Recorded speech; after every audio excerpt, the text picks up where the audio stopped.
Selamat pagi, siang, sore, malam semuanya. Kembali lagi di video part 2 mengenai matematika sekolah dan kuliah. Baik, tanpa basa-basi lagi kita lanjut. Nah, di video sebelumnya kita sudah membahas kenapa materi di perkuliahan itu berbeda sama di sekolah. Sekarang kita akan membahas lebih dalam lagi atau lebih tepatnya membahas secara filosofis tentang matematika. Ya, walaupun filsafat matematika itu sebenarnya jauh atau lebih dalam dari video ini. Kita hanya membahas sedikit atau permukaannya saja matematika secara filosofis. Baik, sebelum lanjut ke situ, suatu ilmu atau pengetahuan itu dalam filsafat itu terdapat yang namanya 3 kajian atau dapat dilihat dari 3 sisi, yaitu ontologis, apa yang dikaji, epistemologi, bagaimana cara mendapatkannya, dan aksiologis, untuk apa.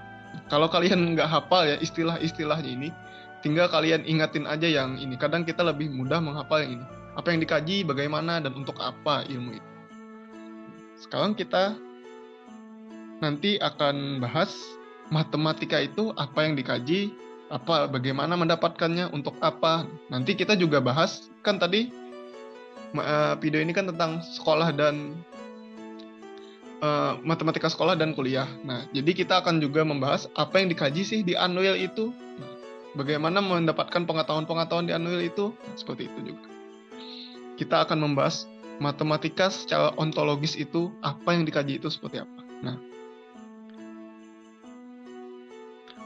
ontologis apa yang dikaji?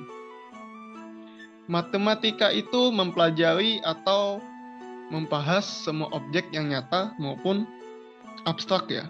Maksudnya adalah ketika kita membahas sesuatu, pasti itu bisa kita bahas secara matematis. Contoh, bagus ya suatu lukisan itu bisa kita bahas secara matematis. Lukisan yang bagus itu seperti apa?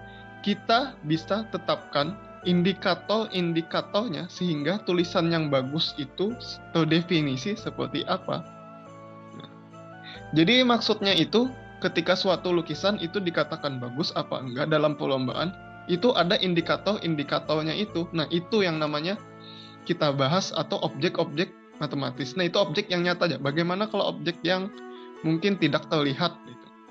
Contoh seperti yang lainnya saya ngambil agak jauh seperti musik. Nah, musik itu kan berasal dari bunyi, tetapi bunyinya itu sembarang misalnya ya. Tapi beraturan bunyi-bunyinya itu sehingga dihasilkan seperti musik. Matematika itu tugasnya membuat sembarang-sembarang bunyi tersebut kita atur ke dalam pola sehingga bunyi-bunyi tersebut itu beraturan yang kita bisa sebut musik itu tadi. Nah, jadi sembarang-sembarang bunyi kita kumpulkan terus kita susun menjadi pola-pola tertentu. Akhirnya dapatlah musik. Nah, sekarang matematika sebagai bahasa. Nah, apa sih hubungannya matematika dengan bahasa? Oke, kita mulai dari bilangan 1, 2, 3. Itu maksudnya apa sih?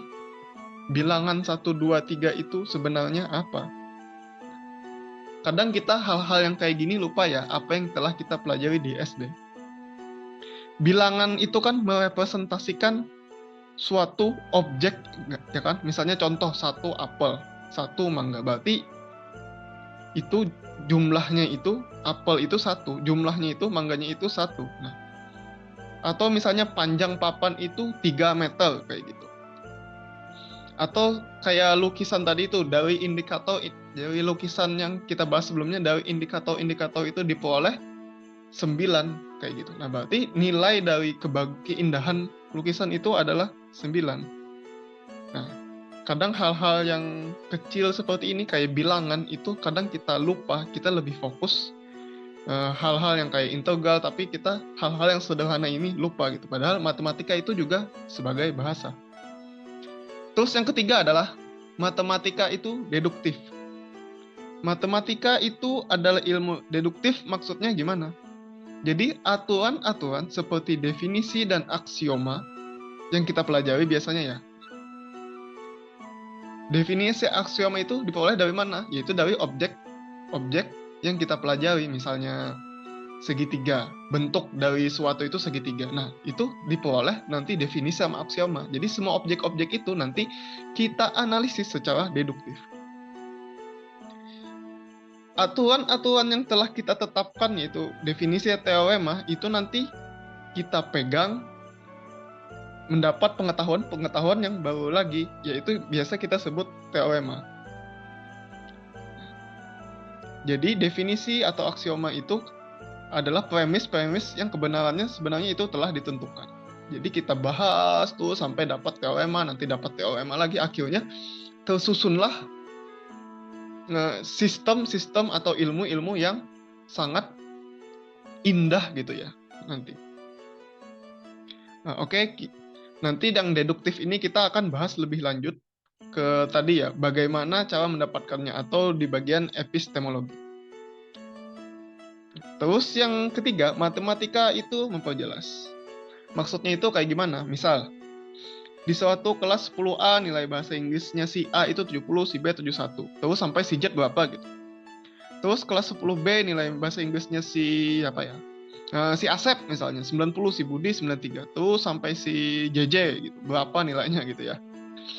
Nah, sampai di sini tahu kan arahnya kemana? Dengan merata-ratakan nilai bahasa Inggris, kita bisa melihat kemampuan tiap per kelas itu dengan rata-rata itu. Misalnya rata-rata kelas A itu 70, rata-rata kelas B itu 90. Jadi ketahuan pengetahuannya. Tapi dari sini orang awam melihat kelas B lebih pintar dari kelas A karena nilai rata-ratanya lebih tinggi. Tetapi yang sebenarnya dilakukan itu kita harus melihat lebih lagi kenapa kelas A itu lebih rendah. Soalnya yang mana sih kelas A itu lebih banyak salah, kelas B ini benar, kelas A jawab soalnya salah, itu yang mana sih kayak gitu. Terus setelah kita ketahui, oh kelas A ini ternyata masih belum mengerti tentang penjelasan yang ini. Nah dari analisis tadi, itulah yang membuat matematika itu berguna gitu. Terus kita kan, oh ternyata kelas A itu di materi bagian misalnya past tense atau present tense atau verb ing misalnya salah. Oh kenapa? Lalu kita bisa evaluasi lagi, analisis lagi. Oh kenapa? Karena misalnya mungkin gurunya pada saat itu ngajarnya via Zoom atau gurunya misalnya bla bla bla gitu ya. Nah, objek-objek seperti ini bisa kita representasikan terhadap bilangan gitu. Bahkan objek yang sekalipun itu kadang kita bisa merepresentasinya kepada bilangan, yang bilangan ini memperjelas sesuatu yang objeknya nyata maupun abstrak gitu ya. Baik, tadi kan matematika secara ontologis. Sekarang analisis real, apa sih yang dikaji di analisis real ini? Mungkin kita akan bahas di video selanjutnya. Selamat pagi, siang, sore, malam. Terima kasih atas perhatiannya. Salam sehat dan sejahtera. Terima kasih.